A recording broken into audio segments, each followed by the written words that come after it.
रानीगंज के CR soul के रथतला इलाके में माकपा प्रत्याशी जहांआरा खान के पोस्टर फाड़े जाने से तनाव पसर गया। इसे लेकर माकपा नेता संजय प्रमाणिक ने कहा कि यह पहला मौका नहीं है जब वामपंथियों के चुनाव प्रचार को इस तरह से बाधा पहुंचाई गई है। इससे पहले भाजपा और टीएमसी द्वारा वामपंथियों के दीवार लेखन को मिटाकर अपना नाम लिख दिया गया था। आज मुख्य सड़क के ऊपर जो बैनर लगाया गया है उससे फाड़ दिया गया। उन्होंने कहा कि इससे पहले कई बार पुलिस प्रशासन के पास लिखित में शिकायत दर्ज कराई गई है, लेकिन कोई कार्रवाई नहीं की गई, इसलिए इस तरह की घटनाएं बार बार हो रही हैं। उन्होंने कहा कि इससे पहले भी वामपंथियों द्वारा जो दीवार लेखन किया गया था उसे टीएमसी तथा भाजपा द्वारा मिटा दिया गया और आज इस बैनर को फाड़ दिया गया। उन्होंने कहा कि दरअसल ये दोनों पार्टियां नहीं चाहती कि वामपंथी सत्ता में आए, क्योंकि यह जानते हैं कि अगर वामपंथी सत्ता में आई तो उनकी लूट खसोट की राजनीति बंद हो जाएगी। उन्होंने कहा कि अब वह पुलिस में शिकायत दर्ज नहीं करेंगे, यह आखिरी बार है। अगर इसके बाद इस तरह की कोई घटना होती है तो वह सड़क जाम कर देंगे। वहीं इस बारे में जब हमने रानीगंज के टीएमसी टाउन अध्यक्ष रुपेश यादव से बात की तो उन्होंने कहा कि संजय प्रमाणिक द्वारा जो आरोप टीएमसी पर लगाए जा रहे हैं वह सरासर गलत है।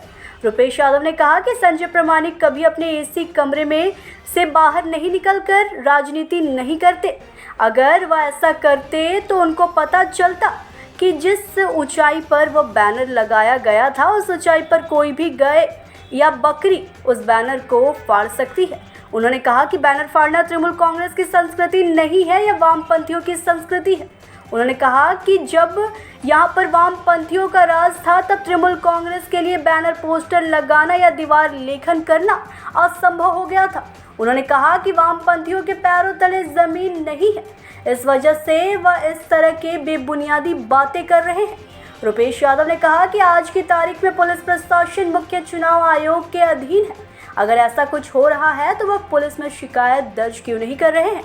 इसके साथ ही उन्होंने कहा कि जिस दीवार लेखन को मिटाने की बात कही जा रही है, शायद उस दीवार के मालिक नहीं चाहते कि वामपंथी उस दीवार पर लिखे। उन्होंने साफ कहा कि आज संजय प्रमाणिक ने कहा कि अब अगर ऐसा हुआ तो दूसरी व्यवस्था ली जाएगी। रुपेश यादव ने कहा कि जिस दूसरी व्यवस्था की बात संजय प्रमाणिक कर रहे हैं, अगर बिना किसी सबूत के इसी तरह बार बार तृणमूल कांग्रेस पर आरोप लगाते रहे तो वह दूसरी व्यवस्था तृणमूल कांग्रेस द्वारा ली जाएगी। वहीं भाजपा नेता दिनेश सोनी ने कहा कि वामपंथी जितना कम बोले उतना अच्छा है, क्योंकि वह राजनीति तो भारत में करते हैं लेकिन उनका मन चीन और वियतनाम में पड़ा रहता है। उन्होंने कहा कि वामपंथियों में राष्ट्रीय भावना नाम की कोई चीज़ नहीं है। उन्होंने कहा कि 34 सालों में वामपंथियों का यहाँ पर शासन था, लेकिन यहाँ पर विकास नाम की कोई चीज़ नहीं हुई। जब वामपंथी सत्ता में आए थे तब से लेकर 2011 तक बंगाल की हालत एक ही रही। दिनेश सोनी ने कहा कि विरोधियों के बैनर पोस्टर फाड़ना भाजपा की संस्कृति नहीं है। आज भारत के विभिन्न राज्यों में भाजपा की सरकार है, वहाँ पर विरोधी पक्ष के नेता और कार्यकर्ता बेहद सुकून से अपना काम कर रहे हैं और वहाँ पर लोकतांत्रिक माहौल है। लेकिन बंगाल में जब भी चुनाव होता है तभी अहिंसा होती है और यह आज से नहीं, वामपंथियों के ज़माने से चली आ रही है। उन्होंने कहा कि तृणमूल कांग्रेस और माकपा एक ही सिक्के के दो पहलू हैं। यहाँ पर वह दिखावे के लिए एक दूसरे का विरोध करते हैं, लेकिन दिल्ली में एक टेबल पर बैठकर खाना खाते हैं। वहीं शत्रुघ्न सिन्हा के मुद्दे पर उन्होंने कहा कि अभिनेता के तौर पर वह शत्रुघ्न सिन्हा की इज्जत करते हैं, लेकिन एक सांसद के तौर पर वह कितने सफल है ये सबको पता है। रानीगंज से सत्यनारायण सिंह की रिपोर्ट। देखिए, सीपीएम और तृणमूल एक ही सिक्के के दो पहलू हैं। दिल्ली पे लोग एक टेबल पे बैठ कर के चाय नाश्ता चलता है और बंगाल में यहाँ दिखावा, झूठा एक दिखावा, एक नाटक जनता की आंखों में धूल झोंकने का कि यहाँ हम लोग अलग अलग हैं। तो दोनों की मिली भगत है, दोनों एक ही सिक्के के दो पहलू हैं और 34 सालों में सीपीएम ने क्या किया है वो सभी जानते हैं। वो अपना काल शायद भूल गए हैं प्रमाणिक जी कि सीपीएम ने क्या किया था और केवल गरीबों का एक आड़ लेकर के जो है कि गरीबों की पार्टी है। गरीबों की पार्टी नहीं, उनका प्रेम भारत से नहीं है, उनका प्रेम है चाइना से, उनका प्रेम है वियतनाम से। उन्हीं का स्लोगन था ना ये सीपीएम का कि भूले जाबो बापेर नाम, भूलबो ना वियतनाम। ये भारत की पार्टी है ही नहीं, ना इन्हें भारत की राष्ट्रीयता से प्रेम है, ना भारत से प्रेम है, ना भारत के गरीबों से प्रेम है। गरीबों को केवल आड़ में ला करके उन्हें जिस तरह से थे 34 बरस पहले जिस तरह से थे बंगाल में लोग, आज भी तो उसी पोजीशन पे थे जब उनकी विदाई हुई 2011 में। कौन सी उन्नति हुई, कितनों को उन्होंने नौकरी दी, कितना पश्चिम बंगाल में यहाँ पे विकास हुआ, कितने यहाँ पे रोजगार मिले, कितने यहाँ कल कारखाने लगे, कुछ नहीं, केवल लूटा है इन्होंने। और दूसरे दलों को जो है किस तरह दबाने की चेष्टा की, तो वो जैसा बोया आज उन्होंने वैसा ही फल मिल रहा है उन लोगों को। और भारतीय जनता पार्टी की ये संस्कृति कभी नहीं रही है। पूरे भारत में अधिकांश राज्यों में भारतीय जनता पार्टी की सरकार है, जहां विरोधी आराम से चुनाव लड़ते हैं, किसी तरह का झमेला झगड़ा कुछ भी नहीं होता है, शांतिपूर्वक चुनाव होता है, शांतिपूर्वक सभी एक दूसरे के साथ मिल कर के वहाँ पे जो है काम होता है। और किसी तरह का भी वहाँ पे जो पश्चिम बंगाल में हम लोग देते हैं चुनाव मतलब बम बारूद गोली, आज से नहीं है, सीपीएम के समय से चलता आ रहा है। और तृणमूल की सरकार आई तो भी अभी यही चल रहा है। लेकिन अगर हम लोग पश्चिम बंगाल के बाहर चले जाएं, भाजपा का जहाँ पे राज्य है, जिस राज्य में सरकार है भाजपा की, वहाँ पे तो ऐसा कुछ भी नहीं है, कहीं भी नहीं है। और देखिए टीएमसी की जो बात है, बात यहाँ पे मोदी जी ने जनता के लिए काम मोदी जी कर रहे हैं। जनधन योजना मोदी जी ने ला के दी, उज्ज्वला गैस योजना मोदी जी ने ला करके दी। वो वहाँ पे किस समाज के लिए हैं, किस संप्रदाय से हैं, वो देख करके काम नहीं हुआ। भारत के सभी जितनी भी जनता है, सभी माताओं बहनों भाइयों बुजुर्गों के सभी के लिए योजना है और सभी के लिए वो योजना चल रही है। लेकिन पश्चिम बंगाल में क्या हो रहा है, नाम बदल बदल करके उन योजनाओं को लागू किया जा रहा है। तो ये दोनों एक ही सिक्के के दो पहलू हैं और कुछ नहीं है।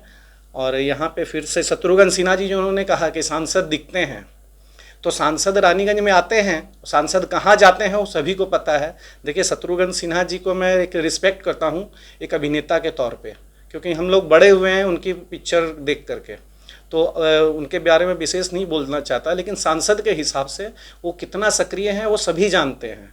और रानीगंज में अगर आते भी हैं तो कहाँ बैठते हैं वो भी सभी को पता है, कितना समय देते हैं। तो इस तरह की बातें ना करें। भारतीय जनता पार्टी इस बार चुनाव में जनता पूरी तरह से भारतीय जनता पार्टी के साथ है और भारतीय जनता पार्टी की ही यहाँ पे हम लोग जो है सांसद हम लोगों का बनेगा। कौन है वो तो दिखाया था ना, मैंने कहा ना अभी 34 साल पहले। दलाली वो लोग भारत में बैठ के चाइना की करते हैं, दलाली बैठ करके वो लोग वियतनाम की करते हैं। भारत से कोई प्रेम नहीं है, भारत की राष्ट्रीयता से उन्हें कोई प्रेम नहीं है, कोई लगाव नहीं है।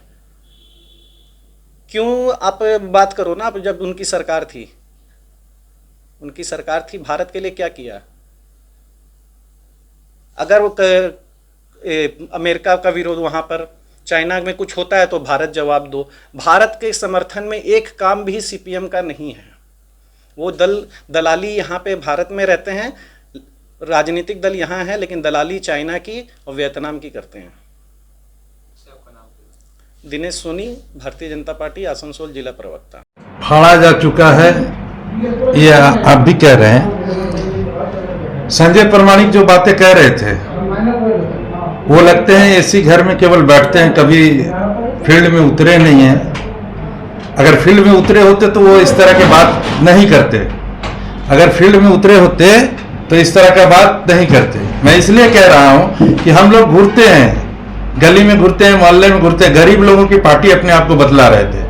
लेकिन जब आप घूरिएगा तो देखिएगा जो पोस्टर चिटाया हुआ रहता है ना, और जिस हाइट में वो बैनर लगा हुआ है, जिस हाइट में बैनर लगा हुआ है उस हाइट में कभी गाय पकड़ी मुख से उसको नोच दिया करती है। तृणमूल कांग्रेस का संस्कृति नहीं है बैनर फाड़ना, ये संस्कृति सीपीएम का है, वामपंथियों का है। इसी रानीगंज शहर में उन्हीं बोलছিলেন कि से आमादेर संस्कृति नয়, কিন্তু আমরা দেখেছি এই রানীগঞ্জে তৃণমূল কংগ্রেসকে এনারাই মাইক বাঁধতে দিতেন না, পোস্টার চিটাতে দিতেন না, দেওয়াল লেখন করতে দিতেন না। যিনি বলছেন আজকে বড় বড় কথা, সাধারণ মানুষের দল, গরিবের দল, খেটে খাওয়া মানুষের দল, ওনারাই 34 বছর এই বাংলায় শাসন করেছেন। আজকেও কিন্তু ওই খেটে খাওয়ার মানুষদের জন্য কোনো কাজ করেননি। আমাদের দিদি, আমাদের নেত্রী খেটে খাওয়া মানুষদের জন্য কাজ করেছেন, তাই মানুষ জনগণ আমাদের সাথে আছে, সেটা ওনারা সহ্য করতে পারছে না। ওনারা 34 বছর কোনো লক্ষ্মী ভান্ডার করেননি, ওনারা 34 বছর কোনো স্বাস্থ্য সাথী কার্ড করেননি গরিব লোকেদের জন্য, শুধু গলা ফাটিয়েছিলেন। দিদি কাজ করেছেন, তাই মানুষ সাথে আছে, ওদের পায়ে তোলা জমি নাই, সেই জন্য ওরা বারংবার এই পোস্টার আর ব্যানার ছেঁড়া নিয়ে গল্প তৈরি করে একটা হাওয়া তৈরি করতে চাইছেন। সেটা কিন্তু মানুষ করতে দিবে না। সাধারণ মানুষ তৃণমূল কংগ্রেসের পক্ষে আছে, সাধারণ মানুষ তৃণমূল কংগ্রেসের সাথে আছে। আগামী দিন নির্বাচনে উনি বলছিলেন না কি সে এই দল থেকে ওই দল, ওই দল থেকে শত্রুঘ্ন সিনহা, এই দল ওই দল, কবার সংসদে আওয়াজ তুলেছে আমরা দেখেছি আমাদের এলাকাতে। আমরা শুধু আমার রাজনৈতিক জীবনে শুধু বামপন্থী এমপিরা দেখেছি, কোনোদিন মুখ খোলেনি, সাংসদেও মুখ খোলেনি, আর এলাকাতেও ঘুরেনি। শত্রুঘ্ন সিনহা যত এলাকাতে ঘুরেছে এর আগেকার কোনো সাংসদ এলাকাতে ঘুরেনি, কোনো সাংসদ এলাকাতে ঘুরেনি। উনি সাংসদের উপর দোষারোপণ করছেন, সেটা সব মিথ্যে। কারণ বাস্তব এটাই কি ও সিপিএম হোক বিজেপি হোক তাদের পায়ে তোলা জমি নাই। সাধারণ মানুষ তৃণমূল কংগ্রেসের পক্ষে আছে, ওনারা সহ্য করতে পারছেন না এই ব্যানার ফোর্ডিং এইসব ইস্যু করে নিজের হাওয়াটা তুলতে চাইছেন, কিন্তু সেটা সম্ভব হবে না।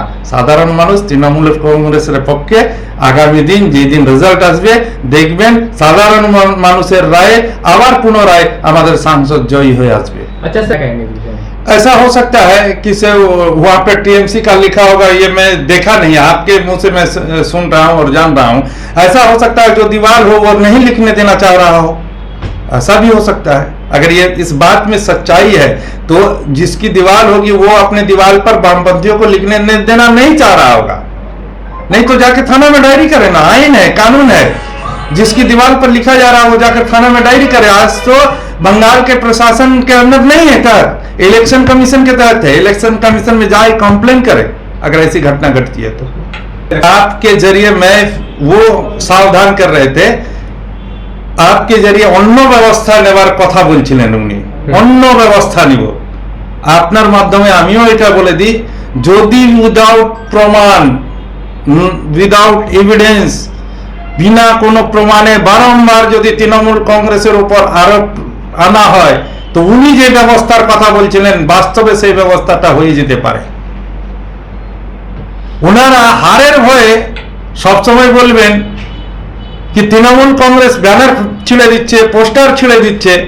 আরে মাঠে ঘুরুন, রাত্রেবেলা বেরোন, সন্ধ্যাবেলা বেরোন, সকালবেলা বেরোন, তখন বুঝতে পারবেন ছাগল গরু কিভাবে পোস্টারগুলো ছিঁড়ে দেখতে পাবেন।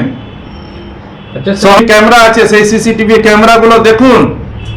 রাত্রেবেলা যখন গরু চড়ে বেড়ায় তখন ওই ব্যানারগুলো পোস্টারগুলো মুখ দিয়ে কিভাবে ছিঁড়ে, সেটা তো আপনারা তো এসি রুমে থেকেছেন আর খেটে খাওয়া সর্বহারার কথা বলেছেন। বিজেপি তো সর্বহারার কথাও বলে না, এসি রুমে বসে থাকে। এরা সেই দলের লোক আছে বামপন্থী, বাউরি পাড়াতে যেত, খাবার খেত, বেরিয়ে এসে গলায় আঙুল দিয়ে ভূমি করত। এরা সেই লিডারগুলো আছে, মানুষের সাথে মিশে না।